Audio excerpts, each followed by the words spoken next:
పండగ వెళ్ళిపోయి ఇంటికి వచ్చిన వాళ్ళు వాళ్ళ ఇంటికి వాళ్ళు వెళ్ళిపోతూ ఉంటే మనసు బిగబెట్టేసి ఏటోళ్ళు అయిపోయిందండి.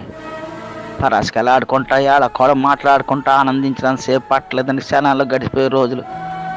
భీమవరం పందింకోళ్ళు పంది అయ్యాక పచ్చడెట్టేసినట్టు బంధువులు వెళ్ళిపోతూ ఉంటే దుఃఖంతో మనసు పచ్చడి చేసినట్టు అయిపోయింది. మళ్ళీ వీళ్ళంతా ఎంతకాలానికి వస్తారు.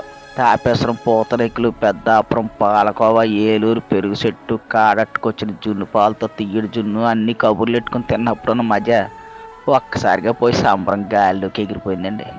కళ్ళకి మసకేసి చీకటి కమ్మినట్టు అయిపోయిందండి.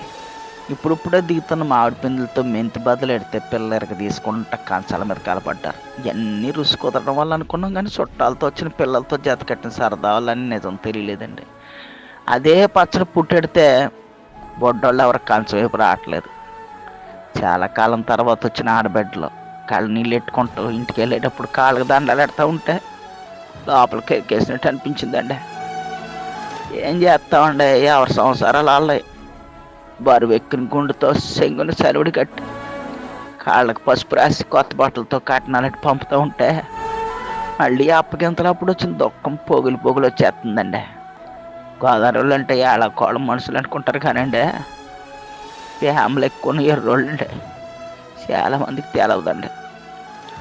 రైతులంతా ప్రపంచానికి బోబెట్టడానికి పొలం వైపు పోవడానికి సిద్ధమైపోయి